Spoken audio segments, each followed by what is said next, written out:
안녕하세요. 정신과를 좀 쉽게 알려드리는 정신과 일타 강사입니다. 제 직업은요, 당연히 제 정신과 전문이고요. 현재 조그만하게 그냥 정신과 의원은 원장으로 제가 운영하고 있습니다. 오늘 주제는요, 어떤 주제냐면 나쁜 부모 시리즈 중에서요, 자식한테 올인하는 부모입니다. 너무너무 좀 잘해보려다가 오히려 망치는 케이스라고 할 수 있을 것 같은데, 어떻게 보면 좀 약간 불쌍한 것 같아요. 이게 자식이나 어떻게 보면 부모 둘 다 불행하게 되는 그런 케이스니까 한번 잘 들어보셨으면 좋을 것 같아요. 올인하는 부모는 도대체 어떤 부모가 올인하게 되느냐? 우선은요, 좀 특징적인 게 있는 것 같아요. 첫 번째는 주로 배우자하고 좀 사이가 좀 안 좋습니다. 그러다 보니까 어떻게 되죠? 결혼의 의미가요, 자식밖에 없는 경우들이 좀 생깁니다. 또 가정주부가 많습니다. 이게 좀 시간이 많아야 되니까 부모님 중에서 삶의 의미가 없는 경우, 이게 대부분 좀 우울증인 경우도 있거든요. 우울증이다 보니까 뭔가 극복해 보기 위해서 이제 뭔가 하나 집중해야 될 게 필요하죠. 그게 이제 자식이 되는 경우들이 좀 있고요.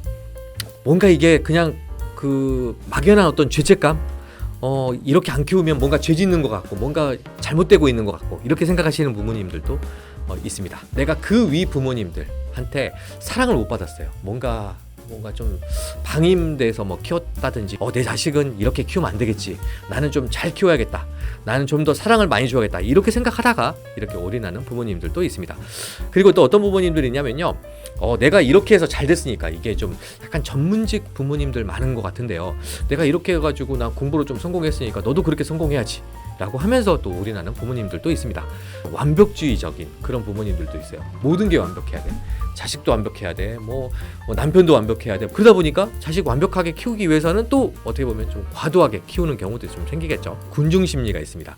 이게 뭐냐면요, 우리 이제 강남구 대치동 이런 데 가면은 다들 이렇게 키우잖아요. 그러다 보니까 나는 안 키우고 싶었는데 이게 군중심리 때문에 어쩔 수 없이 이렇게 키우는 경우, 이런 경우도 있으니까, 이런 경우에 이제 많이 올인하는 부모님들이 많이 좀 생기는 케이스들이 좀 있습니다.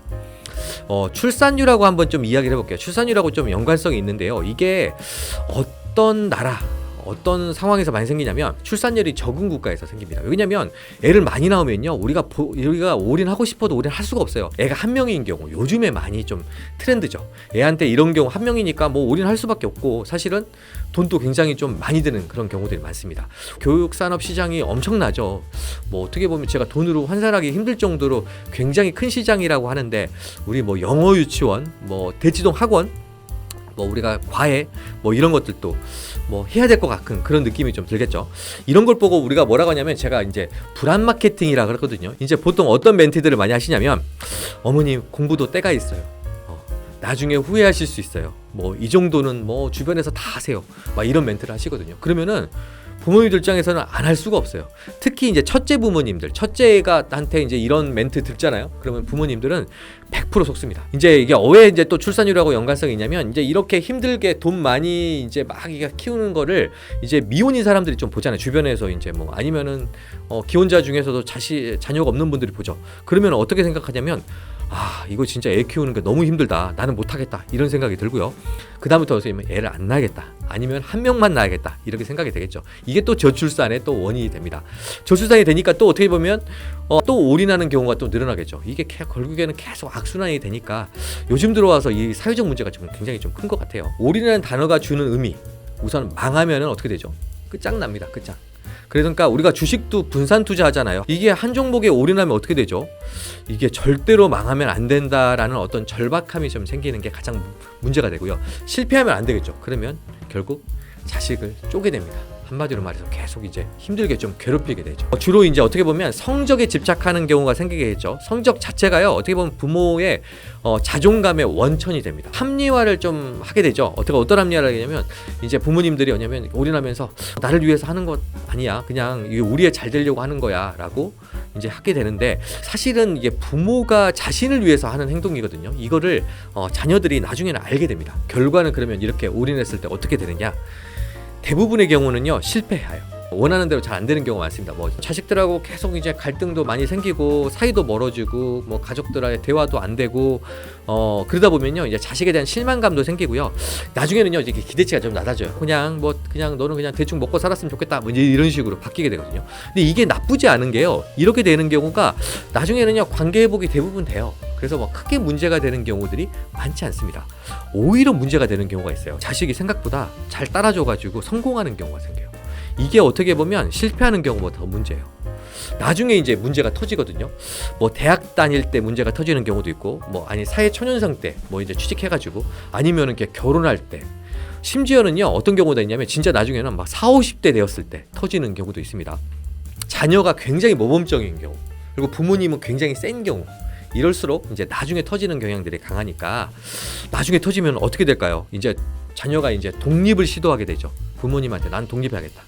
이제 벼르고 있는 경우들이 많습니다. 엄마는 굉장히 센데 자신은 너무 힘이 없으니까, 이제 그러다가 이제 뭔가 힘이 생겼거나, 힘이라는 게 뭐 경제적인 거를 의미하겠죠. 아니면 이제 조력자가 생기는 경우 있습니다. 뭐 애인이라든지 뭐 배우자라든지 친구가 좀 생겼을 때, 이랬을 때 이제 독립을 시도하면서 이제 부모님하고 좀 갈등이 생기겠죠. 엄마 입장에서는 어떨까요? 말 잘 듣는 애였는데 뭐 진짜 애인 뭐 잘못 만나서, 여자 잘못 만나서 애가 좀 이상하게 된 것 같아, 이렇게 생각할 수밖에 없거든요. 이게 내가 잘못했다 이렇게 인정하는 경우는 거의 없습니다.